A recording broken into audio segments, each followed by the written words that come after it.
दीवाने, हम संग चलेंगे, हम संग बढ़ेंगे, बढ़ते ही रहेंगे, हम साथ चलेंगे, हम साथ जिएंगे। ये बच्चे बूढ़े, ये बच्चे बूढ़े, ये सारे जवान, ये सारे जवान, ये माए बहने, ये माए बहने, ये सारी कुव्वत, ये सारी ताकत हाफिज, हाफिज, हाफिज, हाफिज, हाफिज, हाफिज, हाफिज, हाफिज, हाफिज, हाफिज। नारे तकबीर का सिस्टम है इसे कौमी तराना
अल्हम्दुलिल्लाहि रब्बिल आलमीन वस्सलातु वस्सलामु अला रसूलिहिल करीम व अला आलिहि व अस्हाबिहि अजमईन।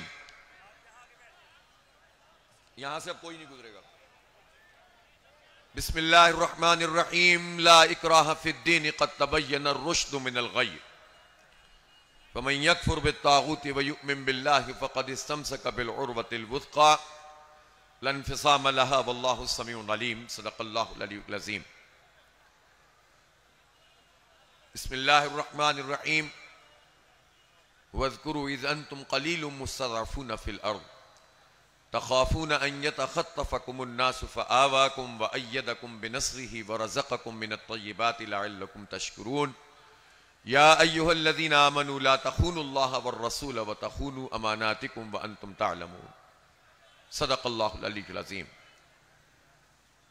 मोहतरम जनाब लियाक़त बलोच साहब, जनाब अमीरुल अज़ीम साहब, जनाब मोहम्मद जावेद कसूरी साहब, जनाब ज़ियाउद्दीन अंसारी साहब, मोहतरम जनाब शेखुल कुरान वल हदीस हज़रत मौलाना अब्दुल मालिक साहब, जनाब हाफिज़ मोहम्मद इदरीस साहब, जनाब फ़रीद अहमद पराचा साहब और जमात इस्लामी हल्का ख़वातीन की तमाम ज़िम्मेदारान, मेरे बहुत ही अजीज़ भाइयों, नौजवान दोस्तों, मेरी इज़्ज़त माँ बहनों, बेटियों, मैं आपको इस शानदार जलसा-ए-आम पर मुबारकबाद पेश करता हूँ। आप जिस तरह मुसलसल मुतहर्रिक हैं, मैदान अमल में मौजूद हैं, जद्दोजहद कर रहे हैं, हक़ की बात कर रहे हैं, जुल्म के खिलाफ आवाज बुलंद कर रहे हैं, मजलूमों की उम्मीदों का मरकज बन रहे हैं। इंशाअल्लाह अल्लाह ताला आपके इस पूरे अमल में बरकत डालेगा और पाकिस्तान जो अब से 2 दिन के बाद अपना यौम आज़ादी मनाने जा रहा है, 77 साल का ये पाकिस्तान अपने 78वें यौम आज़ादी के मौके पर इंशाअल्लाह मायूसियों के अंधेरों से निकलेगा, उम्मीद के चिराग रोशन होंगे। इंशाअल्लाह ये पाकिस्तान अपनी मंजिल को पाएगा, हकीकी मानों में आज़ाद होगा और पाकिस्तान में इस्लाम का आदिलाना निज़ाम कायम होगा इंशाअल्लाह ताला। मैं खास तौर पर अपनी बहनों को, बेटियों को, माओं को खिराज तहसीन पेश करता हूं। जब यह धरना जो इस्लामाबाद में रखा गया था ये तय हुआ, तो उस वक्त भी पंजाब पुलिस ने खास तौर पर हुक्मरानों के कहने पर कार्रवाइयां की और लोगों को गिरफ्तार किया और हत्ता कि हमारी माओ बहनों के रास्तों को रोका। और धरने के तीसरे चौथे दिन जब हमने खास तौर पर अपनी बहनों को दिन के वक्त में बड़े पैमाने पर बुलाया तो हर तरफ से काफिले चल पड़े, लेकिन यहां खास तौर पर लाहौर में जो वजीर आला साहिबा का तख्त, पता नहीं कब इसका तख्ता होने वाला है, उसका नाजायज फायदा उठाते हुए इन्होंने सिर्फ मर्दों को नहीं रोका बल्कि खवातीन का रास्ता भी रोका। चारों तरफ से पुलिस लगा दी गई, लेकिन मैं सलाम पेश करता हूं अपनी बहनों को कि इन्होंने वहीं पर धरना दे दिया और कई घंटे तक सैकड़ों हजारों की तादाद में ये बैठी रहीं और उन्होंने पूरी दुनिया को यह पैगाम दे दिया कि ये हुकूमतें कि जो मगरिब को खुश करने के लिए अलामती तौर पर मोमबत्तियां जला जलाकर खवातीन के हुकूक की बात करती हैं, लेकिन बुनियादी आईनी जमहूरी हुकूक को पामाल करते हैं और उनको अपने बुनियादी हक से रोकते हैं। और मेरा दिल बाग बाग हो गया जब मैंने देखा कि हमारी बेटियां और बहनें तो धरना दिए बैठी थीं और कुर्सी लगाए हाफिज मोहम्मद इदरीस बैठे थे और वो कह रहे थे कि हम अपनी बच्चियों के साथ खड़े हुए हैं, कोई है जो उनको हिम्मत करे और कोई इज्जत पहुंचाने की कोशिश करे। अल्हम्दुलिल्लाह ये जमात इस्लामी है और ये जमात इस्लामी जब फैसला कर लेती है तो फिर ताले आजमा जितनी भी कुव्वत सर्फ करते हैं रास्ता रोकते नहीं हैं, रोक नहीं सकते। ये लाहौर शहर है, जब मसला खत्म नबूवत का 50 की दहाई में बहुत ज्यादा बढ़ गया और ये वो वक्त था जब सैयद अबुल आला मौदूदी रहमतुल्लाह अलैह ने मसला कादियानियत के नाम से वो तारीखी लिटरेचर प्रोड्यूस किया जो आज भी एक बेहतरीन दस्तावेज है और हर एक के लिए रेफरेंस है, कादियानी मसला। और जब हालात बिगड़ गए तो मौलाना मौदूदी रहमतुल्लाह अलैह को गिरफ्तार कर लिया गया और फौजी अदालत ने उन्हें सजाए मौत की फैसला सुनाया। पूरी दुनिया में एहतजाज हुआ और पूरी दुनिया के एहतजाज के आगे हुक्मरानों को घुटने टेकने पड़े।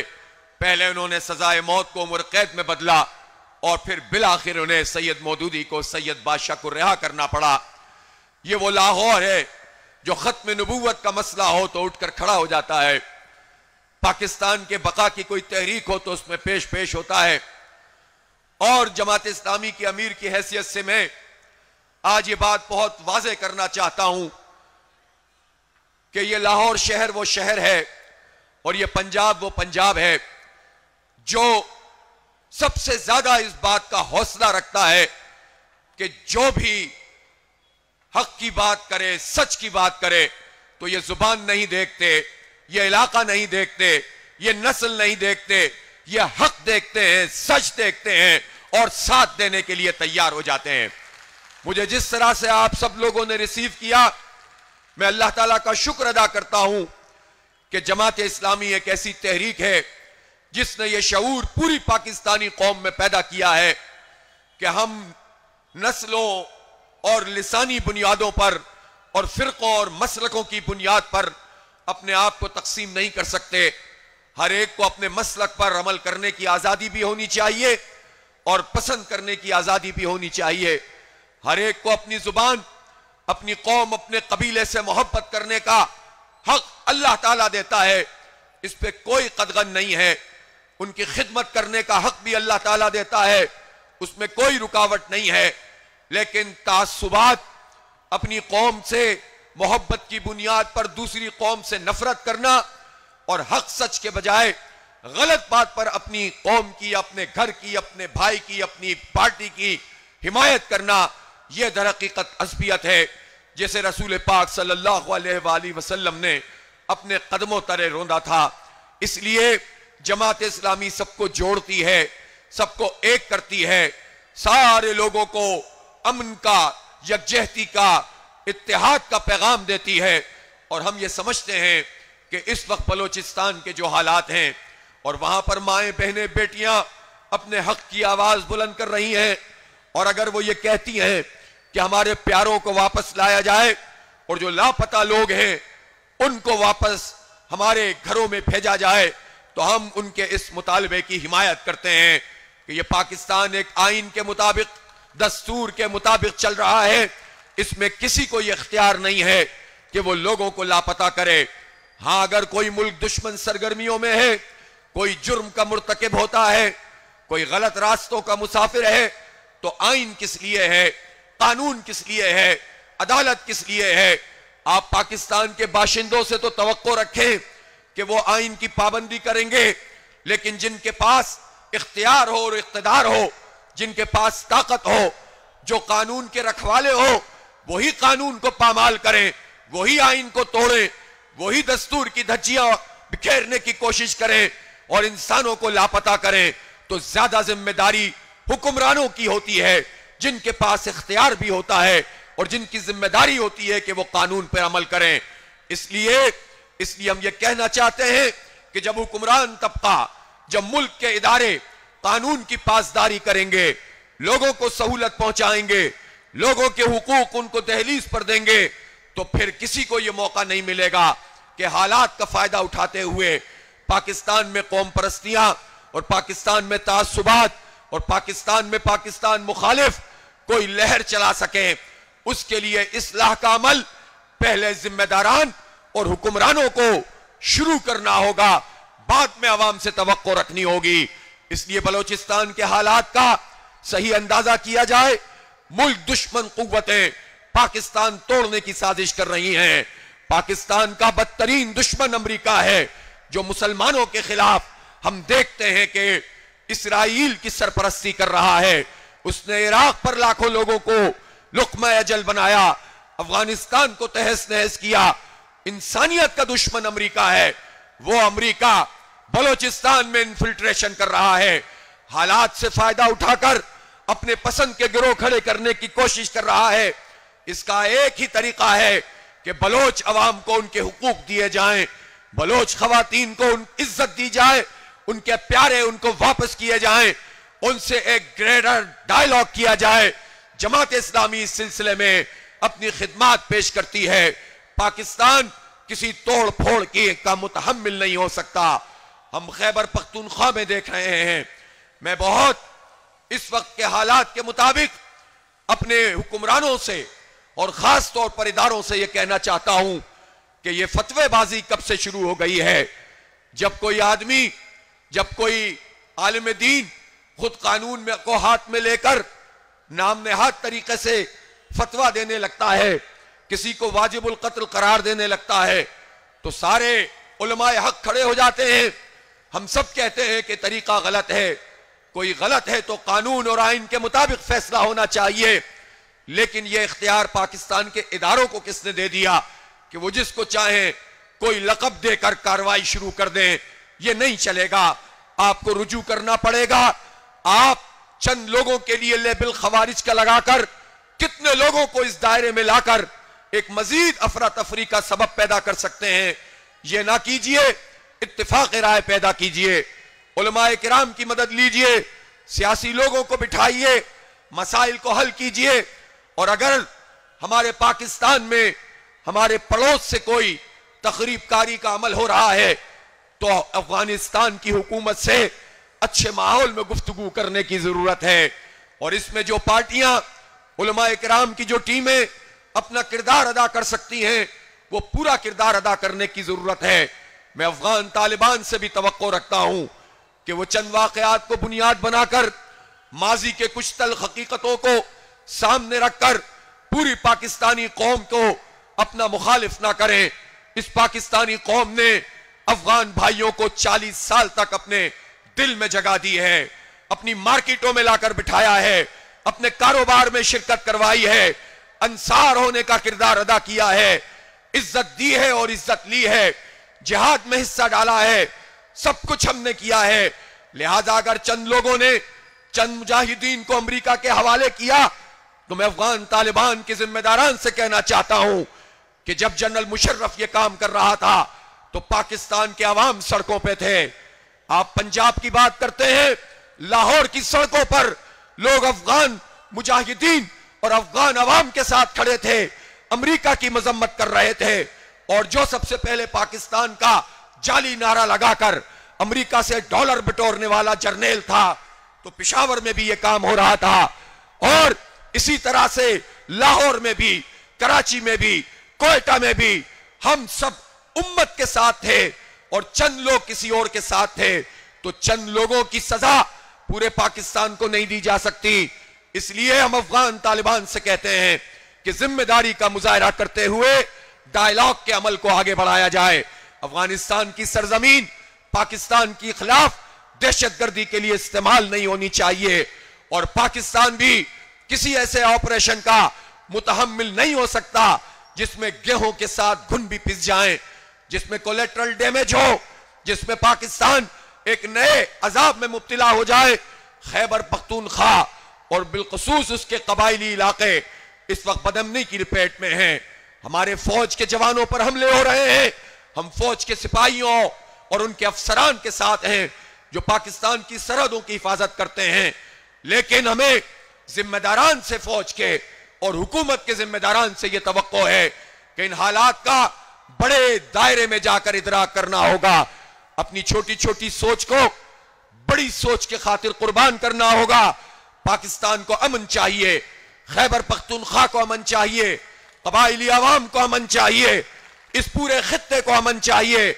और आइए आप चाइना के साथ बात करें, अफगानिस्तान से बात करें, ईरान के साथ मिलें, रशिया से भी गुफ्तगू करें, अपने स्ट्रेटेजिक पार्टनर तलाश करें, तुर्की को साथ मिलाएं, वस्त एशिया की रियासतों को साथ मिलाएं। खुद ही भारत मुंह की खाएगा उसे बांग्लादेश में, असल में बांग्लादेश में हसीना वाजिद को नहीं, नरेंद्र मोदी को शिकस्त हुई है, भारत को शिकस्त हुई है, उसकी फस्तायत को शिकस्त हुई है, उसकी नफरतों को शिकस्त हुई है। इसी तरह हम भारत को और अमेरिका को इस पूरे रीजन में शिकस्त से हम किनार कर सकते हैं, दो चार कर सकते हैं।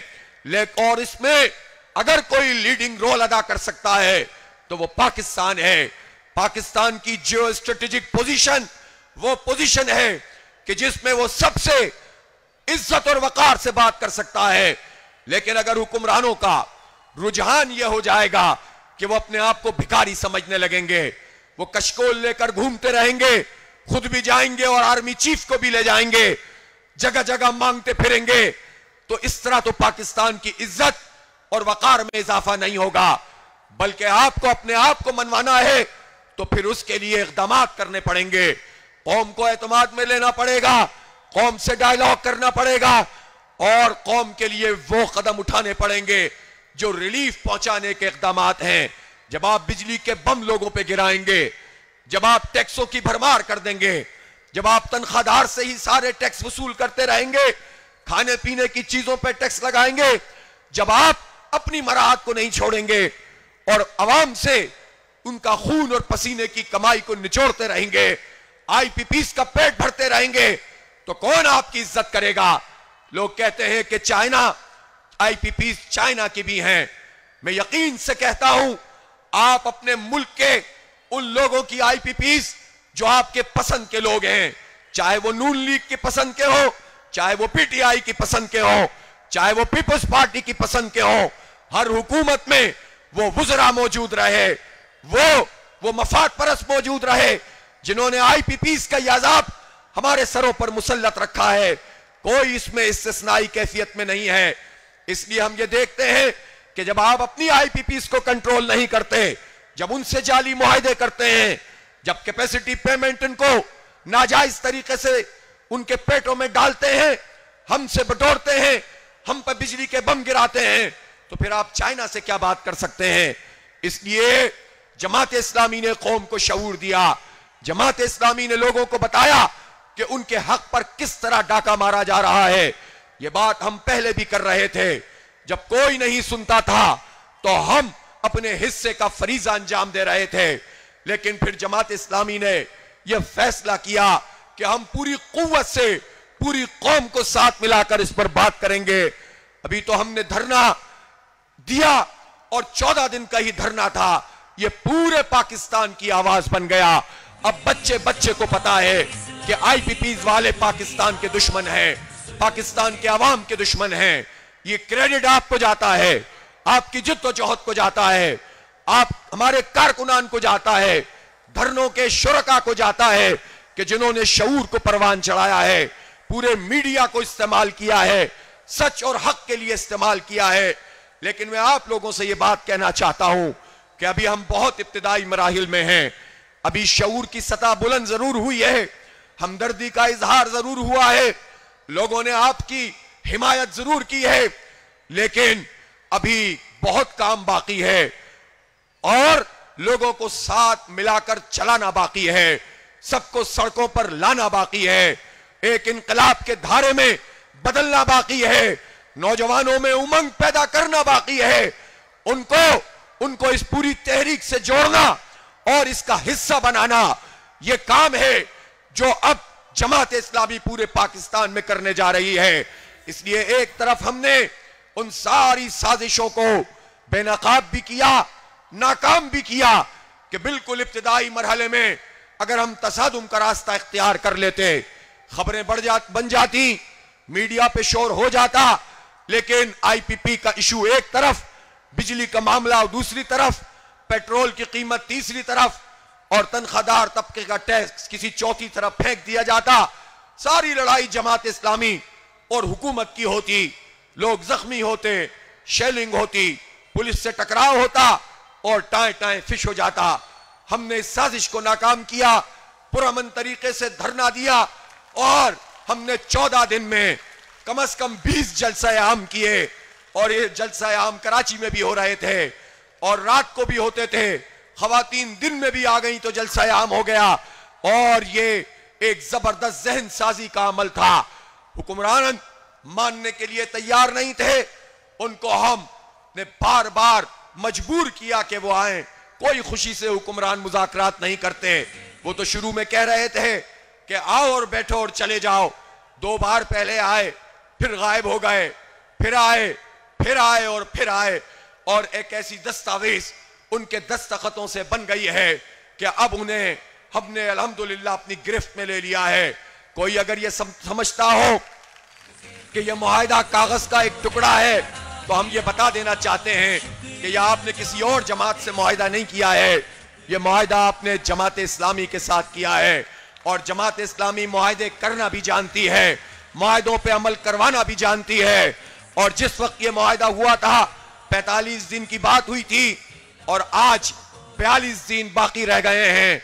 एक एक दिन हम गिन रहे हैं और एक एक दिन हम इसका ताक़ुब कर रहे हैं। अगर हमें सबको है खड़ा किया, शुक्रिया जमात इस्लामी का, शुक्रिया जुल्म के खिलाफ सबको है खड़ा किया। कि अगर हमें सिर्फ पॉइंट स्कोरिंग करनी होती तो पहले दिन ही हंगामा करके वापस आ जाते। अगर हमें सिर्फ अपनी पार्टी का नाम ही रोशन करना होता, लोगों को दिखाना होता, तो 2-4 दिन बाद वापस आ जाते। हमने अगर इस्तिकामत से यह धरना दिया और इस धरने को पूरे पाकिस्तान का धरना बना दिया तो जाहिर है हम अपनी एक स्कीम के मुताबिक अपने पेशरफ्त कर रहे हैं, पाकिस्तान को आगे बढ़ाने की पेशरफ्त, नौजवानों को उम्मीद दिलाने की पेशरफ्त, पाकिस्तान को उसकी हकीकी मंजिल से आशना कराने और उसको पा लेने की पेशरफ्त और अल्हम्दुलिल्लाह हम इसमें कामयाब हुए हैं। इसलिए मैं वाज़े तौर पर कहना चाहता हूं, मुआहिदे की एक एक शिक पर इंशाअल्लाह अमल करवाएंगे और घर नहीं बैठेंगे। हम घर नहीं बैठे, 14 दिन का धरना मुकम्मल किया, मुआहिदा हुआ, तो अगले दिन उससे भी बड़ा जलसा आम हमने मरी रोड के ऊपर आगे जाकर किया। और आज यहां लाहौर में बड़े पैमाने पे आप यहां मौजूद हैं। कल मैं पेशावर जा रहा हूं, फिर मुल्तान का जलसा आम है, और फिर यह जलसा आम भी और राब्ता अवाम मुहिम भी पूरे पाकिस्तान में फैल जाएगी। और इंशाअल्लाह हम अवाम से मुशावरत करके, ताजरों सनतकारों से मुशावरत करके मुल्क गिर पहिया जाम हड़ताल करेंगे इंशाअल्लाह ताला। और आप सब इसके लिए तैयार हैं कि नहीं तैयार हैं? ये हमारा आईनी हक है, ये हमारा जमहूरी हक है। हमारे ये जलसे, हमारे ये धरने, हमारी राब्ता अवाम मुहिम, हमारी हड़ताल, ये है वो पहरा जो हम अपने मुआहिदे के लिए दे रहे हैं। हुकूमत को बिल्कुल ये सोच लेना चाहिए कि पीछा नहीं छोड़ेंगे और इंशाअल्लाह रिलीफ दिलवाएंगे, वरना 42 दिन बाद फिर उस कुव्वत से आएंगे कि कोई कंटेनर और आपकी कोई फोर्स रास्ता इंशाअल्लाह रोक नहीं सकेगी। जब सोच के बारे बदलेंगे, तब मंजर सारे बदलेंगे, हमें खुद को बदलना। अपने नौजवानों से खास तौर पर कहना चाहता हूं, अपनी सोशल मीडिया एक्टिविस्ट अपनी टीमों से कहना चाहता हूं कि बास नादान लोग बजाय इसके कि हुकूमत के खिलाफ प्रेशर बनाएं, जमात इस्लामी का साथ दें, धरने का साथ दें, मुआहिदे के लिए प्रेशर बनाएं, वो चंद लोगों के कहने पर उन्होंने अपने लिए कुछ और ही तय कर लिया। और ऐसा लग रहा है कि कारकुनों के दरमियान कोई लफ्जी जंग शुरू हो गई है। वो जो चाहें कहते रहें, आप अपना फोकस खत्म नहीं करें। इस वक्त जो हुकूमत में बैठे हुए लोग हैं, जो IPPs के डाकू हैं, जो इस पूरे निजाम के ऊपर मुसल्लत लोग हैं, जो फॉर्म 47 की पैदावार हैं, जो बिजली के बम गिरा रहे हैं, जो IMF के गुलाम हैं, जो सूदी निजाम की लानत को हम पर मुसल्लत किए हुए हैं, उन्हीं से हमारी जंग है। और इस जंग में हम इंशाअल्लाह पाकिस्तान के अवाम को फतहमंद करेंगे। इसलिए नौजवानों, गैर जरूरी तौर पर अपनी तवज्जो को डाइवर्ट मत करो। कोई गाली दे तो फूल भेजो, कोई बुरा भला कहे तो तुम सच की और प्यार की बात करो, और ये सारे नौजवानों को अपने साथ मिला लो, एक कुव्वत में ढल जाओ। इंशाअल्लाह ये जो कोई भी लोग होंगे आपके साथ चलने पर मजबूर हो जाएंगे। जिनके अहदाफ वाज़े होते हैं वो अपनी मंजिल को खोटा नहीं करते, वो इधर उधर जाया नहीं करते। हमें ज्यादा दलीलें देने की और ज्यादा समझाने की भी जरूरत नहीं। पाकिस्तान की कौम समझ रही है कि उनके जेन्युइन इशू के ऊपर सबसे मौसर आवाज जमात इस्लामी की है। पाकिस्तान के नौजवान समझ रहे हैं, उनके तालीम के मसाइल हों, रोजगार के मसाइल हों, किसी पार्टी का यह एजेंडा नहीं है। जमात इस्लामी इस पर बात कर रही है। पाकिस्तान की माएं, बहनें, बेटियां समझ रही हैं और यह पैगाम उन तक पहुंच रहा है कि उनको इज्जत देना, विरासत में उनका हक, उनको महफूज ट्रांसपोर्ट देना, और जो काम करने वाली खवातीन हैं उनको महफूज बनाना किसी का एजेंडा नहीं है। जमात इस्लामी इस काम को कर रही है। हमारी अक़लियतें, आज 11 अगस्त अक़लियतों का दिन कहलाता है, वो भी इस बात को जानती हैं कि अक़लियतों की जान, माल, इज्जत, आबरू का तहफ़्फ़ुज़ पाकिस्तान का आइन करता है। और पाकिस्तान का आइन इस्लाम के दायरे में यह बात करता है, इसलिए कि करारदाद मकासद अब आइन का हिस्सा बन चुकी है। हाकमियत आला अल्लाह ताला की है। कुरान और सुन्नत से बालातर कोई कानून साजी नहीं हो सकती। और आइन जब यह तहफ़्फ़ुज़ देता है कि अक़लियतों की जान, माल, इज्जत, आबरू और उनकी इबादत गाहों का तहफ़्फ़ुज़ हुकूमत की जिम्मेदारी है। हुकूमत जिम्मेदारी अदा करे ना करे, लेकिन पाकिस्तान के अवाम इस जिम्मेदारी को अदा करते हैं। और कितने मौके ऐसे आए कि जब हालात खराब हो जाते हैं और खुद मुसलमान अपने गैर मुस्लिम बिरादरी का तहफ़्फ़ुज़ कर रहे होते हैं। और आपने अभी ताजा मिसाल बांग्लादेश में देखी है। हालांकि रेजिडमेंट बहुत थी, गुस्सा बहुत था, भारत की इन्फिल्ट्रेशन ने वहां मुसलमानों और हिंदुओं के दरमियान एक खलीज भी पैदा कर दी थी। चंद लोगों को नवाजने के लिए हसीना वाजिद ने खुद हिंदू बिरादरी को बहुत मतून कर दिया था, लेकिन जब हालात वहां पर इंकलाब के आए तो वहां के तलबा ने और नौजवानों ने मंदिरों का और गिरजों का तहफ्फुज खुद किया, पहरे दिए और अक़लियतों को महफूज किया। यही पाकिस्तान में स्पिरिट मौजूद है, इसलिए किसी को परेशान होने की जरूरत नहीं है। और हम तो ये कहते हैं कि जब कोई दहशतगर्दी होती है तो वो फिर मंदिर क्या गिरजा क्या, वो तो मस्जिदों में भी होती है। दहशतगर्द का कोई मजहब नहीं होता। इसलिए इस पूरी सूरत हाल से निकलने के लिए एक शहरी की हैसियत से हमें सबका तहफ्फुज करना होगा। इसलिए अक़लियतें हो या कोई भी तबका जिंदगी हो, मजदूर हो या किसान हो, तलबा हो या नौजवान हो, सारे के सारे इस वक्त उनके जेन्युइन इश्यूज को अगर कोई एड्रेस कर रहा है तो वो जमात इस्लामी कर रही है। इसलिए नौजवानों, डी ट्रैक मत हो, जेन्युइन इश्यूज पर बात करते रहो। सब जो तुम्हारे खिलाफ अगर कोई पोस्ट डालता है और उसको ये बात समझ में नहीं आती, कि मुआहदे से कई दिन पहले नेपरा का इजलास हुआ था और उससे भी पहले हुकूमत ने फैसला किया था और उसके नतीजे में जो फ्यूल एडजस्टमेंट चार्जेस के पैसे तय किए गए वो पिछला फैसला था। और हमारे पास तो वुज़रा ने आकर कहा था कि देखें, हमने तो 77 पैसे फी यूनिट कम कर दिए, पिछले महीने फ्यूल एडजस्टमेंट पे 3 रुपए 33 पैसे थे और इस मर्तबा 2 रुपए 56 पैसे हैं। हमने उनकी बात नहीं सुनी और उनसे कहा कि इस तरह आप हमें डी ट्रैक नहीं कर सकते। 77 पैसे कम भी हो तो कोई बात नहीं, तुम्हें तो ओरिजिनल कीमत बहाल करनी पड़ेगी, तुम्हें बिजली की लागत के मुताबिक बिल देना पड़ेगा। उसका मुआहदा हमने किया। आईपीपीज में जो बचत होगी उसको बिजली के बिलों के साथ बांध दिया। यह जमात इस्लामी की वर्किंग थी। हम एक संजीदा जमात हैं, हम हवाओं में बात नहीं करते। हमने सूद के हवाले से भी वाज़े तौर पर बताया कि 1% सूद जब आप कम करते हैं तो 300 अरब रुपए की बचत होती है। इसलिए कि जो इंटरनल कर्जा है और उसका सूद है वो तो हुकूमत पाकिस्तान बैंकों को दे रही होती है। लिहाजा अगर ये 10% पे ले आओगे तो 4000 अरब रुपए की बचत होगी। सूद की लानत तो खत्म होनी चाहिए, ये तो मिटाना पड़ेगा, लेकिन तदरीज के साथ जब ये काम करना है।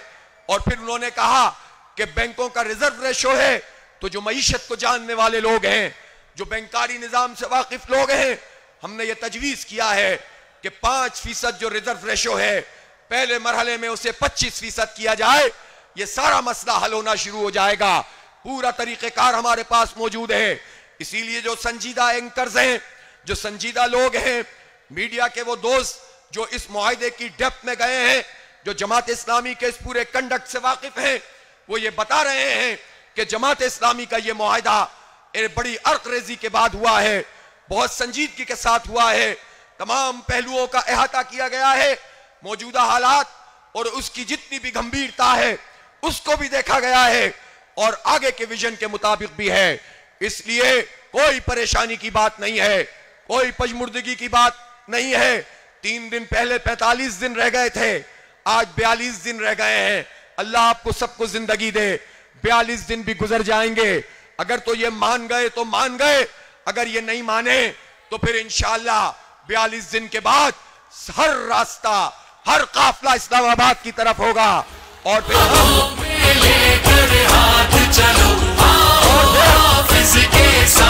नहीं होगा कि हम बस ऐलान करें कि उस दिन पहुंचना है। फिर हर जगह से लॉन्ग मार्च होगा, कराची से होगा, हैदराबाद से होगा, कोयटा से होगा, पूरे बलोचिस्तान से होगा, पिशावर से होगा, मालाकंड से होगा, कबाइल से होगा और हजारा से होगा, नारायण कागान से होगा, पूरे पंजाब से होगा।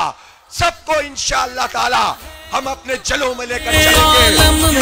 नहीं सकेंगे हुक्मरानों से कहना चाहता हूं, करना है इखलाक बने, किरदार बने, मुस्तकबिल बाबा कार बने, पाना है अपने मकसद को, मंजिल पे हमें पहुंच। इसलिए मैं बहुत वाज़ेह तौर पर यह बात कहना चाहता हूं कि हुक्मरान अगर ये समझ बैठे हैं कि अच्छा है जमात इस्लामी और पीटीआई सोशल मीडिया में उलझते रहेंगे और हम मजे करते रहेंगे। तो मैं पीटीआई के वर्कर्स से भी यह कहना चाहता हूं कि हमारा आपसे कोई झगड़ा नहीं है, आप हमारी इस पूरी तहरीक का हिस्सा बन जाएं। जब हम जमहूरी आजादियों के लिए बात करते हैं, जब हम आपका हक जब मारा गया तो सबसे ज्यादा मौसर आवाज हमने उठाई, जब आपका निशान लिया गया तो सबसे पहले हमने आवाज बुलंद की। और आपको क्या चाहिए, मैंने तो अपनी सीट भी आपके उम्मीदवार के लिए छोड़ दी है, और आपको क्या चाहिए?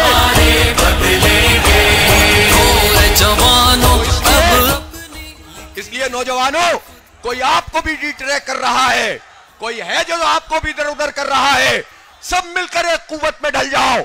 जमात इस्लामी मैदान में मौजूद है, सब उसकी कुव्वत बन जाओ। जमात इस्लामी को अपने लिए, अपनी जात के लिए मुझे कुछ नहीं चाहिए, मेरी पार्टी के लोगों को कुछ नहीं चाहिए। मेरी पार्टी के लोग अगर कहीं पर आ भी जाएंगे तो क्या वो करप्शन करेंगे, क्या वो लूटमार करेंगे, क्या वो आईपीपीस के नाम पर लोगों के पैसे खाएंगे? जमात इस्लामी के लोग अमानतदारी, दयानतदारी से काम करते हैं। आज तक वुज़रा भी रहे हैं और मेंबर भी रहे हैं। लियाकत बलोच आपके सामने मौजूद हैं, इतनी मर्तबा नुमाइंदगी कर चुके हैं। फरीद पराचा नीचे मौजूद हैं, और कितने लोग हैं जो हमारे मेयर 3 मर्तबा कराची में बने, कितने टाउन के नाजिम, नाइब नाजिम, चेयरमैन बने, कितने हमारे काउंसलर बने, हजारों की तादाद में लोग मौजूद हैं। केपीके में हम हुकूमतों में शामिल रहे, बलोचिस्तान से हमारी नुमाइंदगी रही और है, और इस पूरे अरसे में अल्हम्दुलिल्लाह अल्लाह की जात बड़ी है। शुक्र अदा करते हैं कि कोई बदनामी का दाग नहीं है, कोई करप्शन का इल्जाम नहीं है, फरिश्ते नहीं है, लेकिन इज्तिमाई निजाम ऐसा है, तरबियत ऐसी है, फिर हमारा ज़ाब्ता ऐसा है कि उसमें कोई पनप नहीं पाता है। यह निजाम किसी और पार्टी में मौजूद नहीं है। इसलिए जमात इस्लामी अगर आगे भी बढ़ जाएगी तो किसी को तकलीफ नहीं देगी, सिर्फ चोरों को तकलीफ देगी, सिर्फ डाकुओं को तकलीफ देगी, सिर्फ मुजरिमों को तकलीफ देगी, सिर्फ ताले आजमाओं को तकलीफ देगी, सिर्फ करप्ट माफिया को तकलीफ देगी, अंग्रेज के शागिर्दों को तकलीफ देगी। अवाम के लिए तो हम बगैर हुकूमत के काम कर रहे होते हैं, खिदमत कर रहे होते हैं। जलजला है तो जमात इस्लामी है, कोरोना आए तो जमात इस्लामी है, सैलाब आ जाए तो जमात इस्लामी है, तालीम का मसला हो तो अपने बिसात भर चिराग जलाते हैं, और आईटी की फील्ड में नौजवानों को पढ़ाते हैं। 2 दिन पहले मुझे डेटा मिला है, सिर्फ कराची शहर में 45,000 बच्चों को हमने फ्री आईटी कोर्सेज करवा दिए हैं, और 14 अगस्त 2 दिन बाद आ रही है। मैं पहले ही ऐलान कर रहा हूं कि इंशाअल्लाह अगस्त के महीने में ही पूरे पाकिस्तान के लाखों तलबा और तालिबात के लिए फ्री आईटी कोर्सेज की रजिस्ट्रेशन हम शुरू कराने वाले हैं। तो हमारे पास तो हुकूमत नहीं है, हम तो फिर भी खिदमत कर रहे हैं, तो हमें कुछ नहीं चाहिए। इसलिए किसी गलत फहमी में मत रहो। जमात इस्लामी की सियासत हम इबादत समझ के करते हैं। दीन की इकामत, दीन के निजाम के क़याम के लिए जो जिद्दोजहद है वो करते हैं। जुल्म की हर शक्ल को उजागर करना, मजलूमों को मुत्तहिद करना, जालिमों के खिलाफ सफारा करना सुन्नत नबवी सल्लल्लाहु अलैहि वसल्लम है, उस पर अमल पैरा होकर करते हैं। इसलिए किसी भी सच्चे आदमी को, किसी भी अमानतदार को, किसी दयानतदार को, किसी मुहिब्बे वतन को हमसे परेशान होने की जरूरत नहीं है। हाँ, अगर कोई जमात इस्लामी से परेशान है तो उसे सोचना पड़ेगा कि वो उससे परेशान है जिसने पाकिस्तान की नजरियाती जंग भी लड़ी है और जुग्राफियाई जंग भी लड़ी है। कश्मीर में जाने दी हैं, अफगानिस्तान के पहाड़ गवाह हैं और मशरकी पाकिस्तान गवाह है। अभी तक फांसी के फंदे पे हमारे जिम्मेदारान को लटकाया जा रहा था, भारत ये काम करवा रहा था। तो हमने तो इस पाकिस्तान के नजरिए, अकीदे और सब कुछ के लिए अपना सब कुछ निछावर किया है। किसी मुहिब्बे वतन को परेशान होने की जरूरत नहीं, और ना हमें किसी से हुब्बुल वतनी का सर्टिफिकेट चाहिए। जमात इस्लामी पाकिस्तान है, पाकिस्तान जमात इस्लामी है, जमात इस्लामी नौजवान है, जमात इस्लामी अवाम है। आओ हमारे साथ मिलकर चलो और पाकिस्तान को हकीकी मानों में पाकिस्तान बना दो। इसकी तहरीक लेकर चल रहे हैं। यह हक दो अवाम को तहरीक क्या है? पिसे हुए अवाम, दबे हुए अवाम, मजलूम किसान, जिनको हक नहीं मिलता वो मजदूर, और वो तालिब इल्म जो 2,62,00,000 बच्चे ऐसे मौजूद हैं जिनकी उम्रें स्कूल जाने की है, वो स्कूल में नहीं है। ये किन जालिमों ने हमारा हाल कर दिया है? इन जागीरदारों ने, इन वडेरों ने, इन सरमायादारों ने, इन फौज के जर्नलों ने, इन टॉप के ब्यूरोक्रेट्स ने और फौज के क्यारी में पलने वाले नाम नेहाद सरमायादार, ये सियासतदानों ने ये हमारा काम किया है। इन्होंने पाकिस्तान को बर्बाद किया है। और जो इदारे मौजूद हैं, जो स्कूल मौजूद हैं, मैं यहां माल रोड पे मौजूद और यहां असेंबली भी करीब है, वजीर आला हाउस भी करीब है। मैं बीबी मरियम आपसे कहना चाहता हूं, हम गालियां देने वाले लोग नहीं हैं। हम अपनी बहनों, माओ, बेटियों की इज्जत करने वाले, इज्जत देने और इज्जत लेने वाले लोग हैं। मैं तुमसे कहना चाहता हूं कि तुम ये काम मत करो कि अपने इदारों को दूसरों के हवाले करो। गरीबों का हक है कि यहां हमारे बच्चे पढ़ें, उन्हें मेयारी तालीम मिले। तुमने 13,000 स्कूल एनजीओ के हवाले करने का फैसला किया है। तुम ये कहते हो कि इसके नतीजे में तालीम बेहतर हो जाएगी। तो पहले तो ये बताओ कि 40 साल से आपके वालिद मोहतरम, आपके चचा नामदार, आपका पूरा खानदान हुक्मरान है। इन 40 साल में सरकारी इदारों की तालीम अगर खराब हुई है तो कौन जिम्मेदार है? पहले तालीम खराब करो, पहले लोगों को हक ना दो, तबकाती निजाम तालीम पैदा करो, तालीम बराए फरोख्त करो और फिर कहो कि चूंकि इदारे खराब हो गए हैं लिहाजा एनजीओ के हवाले करते हैं। आज चंद अच्छी एनजीओ आ जाएं, चंद अच्छे ग्रुप आएंगे। जब आप हुकूमत में रहते हुए अपने इदारों की देखभाल नहीं कर सकते तो जब दूसरों के हवाले करोगे तो क्या देखभाल करोगे? लिहाजा ये बिल्डिंगें बराए फरोख्त हो जाएंगी, ये तालीम बराए फरोख्त हो जाएगी। हमें ये कबूल नहीं है और हम इन तालीमी इदारों का तहफ़्फ़ुज़ करेंगे इंशाअल्लाह ताला। हमारे बच्चों का ये हक है। हक तो अवाम को का मतलब ये है कि हमारे पाकिस्तान के अवाम के बच्चों का ये हक है कि उन्हें फ्री एजुकेशन मिले और मेयारी एजुकेशन मिले। इन जालिमों ने दहाइयों में ये बात हम तक जुल्म कर करके हमारे जहनों में बिठा दी है कि अच्छी तालीम तो अच्छे पैसे देने से आती है। जो जितने पैसे खर्च करेगा उसको इतनी अच्छी तालीम मिलेगी और जो पैसे खर्च नहीं करेगा उसको कचरा तालीम मिलेगी। ये नहीं चलेगा।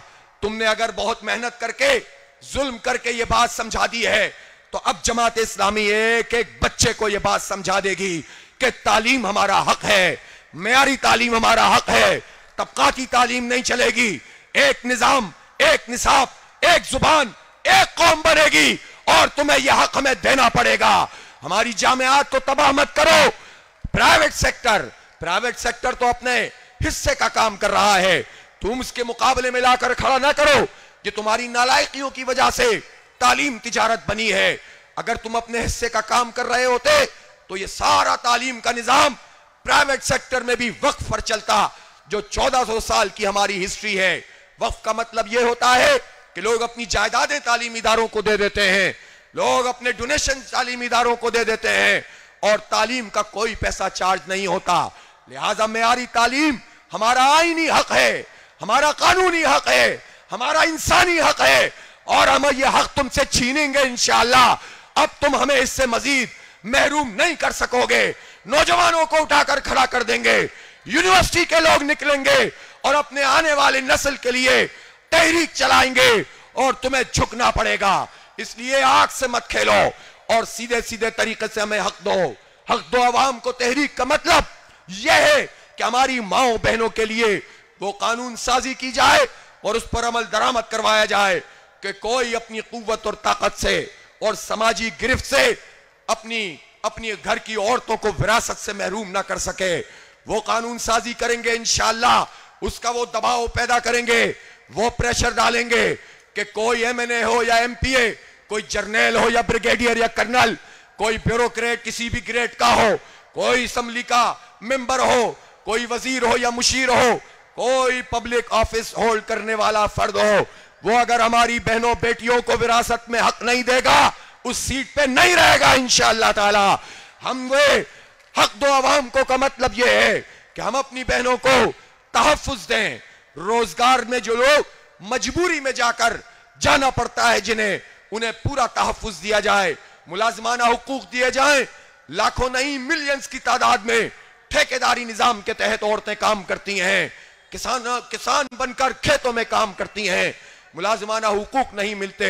और मजदूरों का भी यही हाल है। लोगों का शऊर ही खत्म हो गया है। लोग समझते हैं ये जहालत हमारी तकदीर है।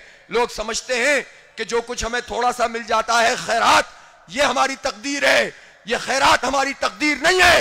हक है हमारा कि कोई मुलाजमत करेगा तो मुलाजिमाना हुकूक उसको मिलने चाहिए, और वो सारे के सारे इंशाअल्लाह दिलवाएंगे। हक दो अवाम को तहरीक का मतलब क्या है? ये है कि हम अक़लियतों को भी उनके हुकूक दिलवाएं, हम नौजवानों को भी उनके हुकूक दिलवाएं, हम माओ बहनों को भी उनके हुकूक दिलवाएं, हम मजदूरों और किसानों को भी हक दिलवाएं, हम जागीरदारों और उन वडेरों को जो अंग्रेज के जमाने से चले आ रहे हैं, जिन्होंने अपनी मेहनत से जमीनें हासिल नहीं की बल्कि अंग्रेज की गुलामी में गद्दारियां करके मुकामी लोगों के खिलाफ गद्दारियां करके जमीनें हासिल की, उनकी औलादें आज ऐश कर रही हैं। हमारा गरीब किसान मकरूज कर्ज दर कर्ज जकड़ा हुआ है। फसल जब कटती है खुश हो जाता है, कुछ उसको गल्ला मिल जाता है, कुछ उसको आमदनी होती है, लेकिन जब नई फसल लगाने जाता है फिर मकरूज का मकरूज करार पाता है। और मकरूज होना उसने भी अपनी किस्मत समझ लिया है। किसानों, ये तुम्हारी किस्मत नहीं है। निकलो हमारे साथ इंशाअल्लाह इन बड़े बड़े जागीरदारों से जिनकी कब्जे की जमीनें हैं, किसानों में तकसीम करवाएंगे इंशाअल्लाह, और इसके लिए जद्दोजहद को तेजतर करेंगे। इसलिए मेरे भाइयों और दोस्तों, एक बड़ा एजेंडा हमारे सामने है। एनर्जी क्राइसिस है तो इसका हल जमात इस्लामी के पास है। पावर का मसला है, पानी का मसला है, अल्हम्दुलिल्लाह जमात इस्लामी के पास वो टीम मौजूद है कि जो तमाम चीजों पे दस्तरस रखती है। लेकिन हकीकी बात यह है कि ये जो पूरा माशी निजाम है, इसकी जो जकड़बंदियां हैं, ये पूरी दुनिया में जो आलमी सरमायादाराना निजाम है, ये उसका परतो है। कायदे आजम रहमतुल्लाह अलैह ने जब स्टेट बैंक का इफ्तिताह किया था, उस वक्त ये वाजे कर दिया था, ये तो शायद 1948 की बात है, उस वक्त ये वाजे कर दिया था कि ये जो मगरिब का सरमायादाराना निजाम है, ये इंसानियत को कुछ नहीं दे सकता। पाकिस्तान इस्लाम निजाम मईशत पर चलेगा। मैं उन लोगों से भी कहना चाहता हूं जो 11 अगस्त की एक तकरीर का हवाला देकर ये कहते हैं कि 12 अगस्त को डॉन में वो छपी थी, हालांकि 12 अगस्त को उस वक्त डॉन शाया ही नहीं हुआ था। ये भी बड़ी अजीब बात है। लेकिन उस पर वो पता नहीं क्या कुलाबे मिलाते फिरते हैं। उनको वो स्टेट बैंक वाली वो तकरीर याद नहीं आती, इसराइल को मगरिब का नाजायज बच्चा करार देना याद नहीं आता, कश्मीर को हमारी शहरक करार देना याद नहीं आता। मौलाना मौदूदी रहमतुल्लाह अलैह से कायदे आजम ने ये कहा कि आप आइए, और उस वक्त रेडियो पाकिस्तान जो सबसे बड़ा मीडियम था, उसमें इस्लाम का अदालती निज़ाम, इस्लाम का मुआशी निज़ाम, इस्लाम का सियासी निज़ाम, इस्लाम का अखलाकी निज़ाम, इस पर लेक्चर दीजिए। वो लेक्चर्स आज लिटरेचर की सूरत में मौजूद हैं। मौलाना डॉक्टर मोहम्मद असद को कहा कि आप पूरा इस्लामी निज़ाम का खाका जो है वज़ा करें, तो कायदे आज़म बहुत क्लियर विजन वाले आदमी थे। वो पाकिस्तान को इस्लामी पाकिस्तान बनाना चाहते थे, लेकिन इस्लामी पाकिस्तान का मतलब फिरके वाराना पाकिस्तान नहीं है, जाहिर और दिखावे का इस्लाम नहीं है, निजाम का इस्लाम है, अदल का इस्लाम है, इंसाफ की बालादस्ती का निजाम वो इस्लाम है। लिहाजा हम ये कहना चाहते हैं कि इंशाअल्लाह हम इस बड़े एजेंडे के साथ पूरी कौम को इकट्ठा करेंगे। इसी में कुव्वत है, ये दीन ही हमें जोड़ सकता है। लोग कहते थे कि ये पाकिस्तान कैसे मुख्तलिफ कौमें, मुख्तलिफ बिरादरियां, मुख्तलिफ जुबानें, पहाड़ हैं, दरिया हैं, मैदान हैं, खेत हैं, रेगिस्तान हैं, किस तरह ये पाकिस्तान मिलाकर एक बना दिया है। देखें, ये पाकिस्तान एक किस लिए बन जाता है? जब हम कहते हैं पाकिस्तान का मतलब क्या? ला इलाहा इल्लल्लाह। ये ला इलाहा इल्लल्लाह का मतलब क्या है?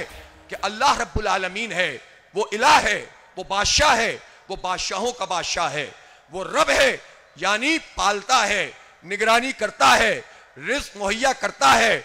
और दुनिया के सारे वो लोग जो अपनी रुबूबियत की बात करते हैं, सबका इनकार करके हम रब की रुबूबियत में आ जाते हैं, अल्लाह ताला की उलूहियत का इकरार करते हैं। इसका मतलब है कि सब एक लड़ी में पिरो दिए जाते हैं। और हम तो नबी मेहरबान सल्लल्लाहु अलैहि वसल्लम के उम्मती हैं, और उनकी उम्मत होने के नाते हमारी जुबानें, हमारा रंग, हमारी नस्ल, हमारा इलाका सब सानवी हो जाता है, एक नबी के उम्मती बन जाते हैं। और जिस मुल्क की बुनियाद ला इलाहा इल्लल्लाह मुहम्मदुर रसूलुल्लाह पर हो तो कौमियत आड़े नहीं आती, जुबान आड़े नहीं आती, फिरका और मसलक आड़े नहीं आते। हम सब एक हैं, यही हमारी बुनियाद है। जब इस बुनियाद को तुम ढाते हो, जब उसको तोड़ते हो, जब अदल नहीं करते, जब इंसाफ नहीं करते, जब हम चोरों की कारफरमाई होने लगती है तो फिर हमारी इमारत भी लरसने लगती है, फिर उसमें भी टूट फूट होती है। एक ही रास्ता है कि दीन में आ जाओ, इस्लाम के दामन में पनाह ले लो, हक और इंसाफ और उसकी बालादस्ती का निजाम उसको इख्तियार कर लो। यही पैगाम बस्ती बस्ती, करिया करिया, गांव गांव, शहर शहर लेकर जाना है, सबको जोड़ना है। कोई परेशानी की बात नहीं है, ये तहरीक चल पड़ी है, ये आगे बढ़ेगी, अपना रास्ता खुद बनाएगी। पहाड़ बहुत ताकतवर होते हैं लेकिन दरियाओं का रास्ता नहीं रोक सकते। इस तहरीक को दरिया बना दो, दरिया का सैलाब बना दो। ये खसो खाशाक की तरह सारे चोरों और डाकुओं को उठाकर फेंक देगी इंशाअल्लाह। अपने अंदर हिम्मत पैदा करो, अपने अंदर हौसला पैदा करो और जमात हम दस्तों बाजू हाफिज के सोच के बारे बदलेंगे। इसलिए जमात इस्लामी एक तहरीक है और जितनी पार्टियां पॉलिटिकल मौजूद हैं या दीगर, उन सब के लिए रोल मॉडल भी है।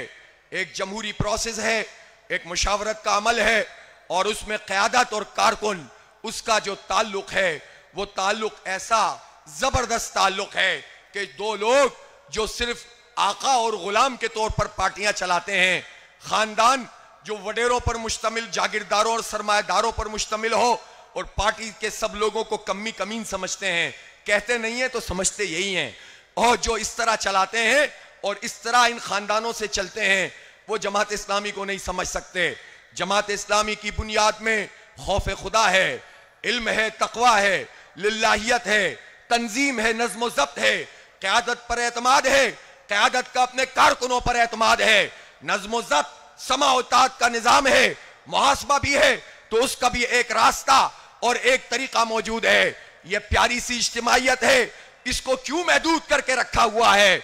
इसको सबके लिए आम कर दो, सबको इसके दामन में जगह दे दो, सबको बता दो कि बेहतरीन जमात इस्लामी तुम्हारी मुंतजिर है, आओ अपना हिस्सा डालो, दुनिया और आखिरत की भलाइयां समेट लो। वाखिर दावाना अनिल हम्दुलिल्लाह और बात खत्म करते हुए जनाब एक मिनट भाई, ये किसी ने मुझे मुतवज्जे किया है, हालांकि बार बार कहने की जरूरत नहीं है, ये हक दो आवाम को फंड की बात कर रहे हैं। फंड इंशाल्लाह हमारे कारकुन ठीक से देंगे, जबरदस्त तरीके से देंगे, इंशाल्लाह जमा भी करेंगे, तहरीक भी चलाएंगे, अल्लाह ने चाहा तो आगे बढ़ेंगे इंशाल्लाह। बहुत शुक्रिया। मोहतरम हाफिज इदरीस साहब दुआ से प्रोग्राम का इख्तिताम करेंगे, लेकिन मैं एक ऐलान करना चाहता हूँ। राब्ता ख़वातीन के जिम्मेदार, सिक्योरिटी के जिम्मेदार और तमाम उमरा इजला उस वक्त तक ये पंडाल नहीं छोड़ेंगे जब तक हमारी बहनें और बेटियां अपनी गाड़ियों में सवार ना हो जाएं। मैं खालिद भट्ट साहब की तरफ से ये हक दो अवाम फंड के लिए ऐलान आते हैं। कुछ हाजी रियाजुल हसन साहब ने 10 लाख रुपए देने का ऐलान किया है, जनाब शाहिद नवीद मलक साहब 2 लाख रुपए, जनाब जहूर अहमद भुट्टो साहब 2 लाख रुपए, मियाँ रशीद अहमद मिलाना साहब 1 लाख रुपए, जनाब बिजनेस फोरम की टीम जो यहाँ पर तशरीफ लाई है, खालिद उस्मान और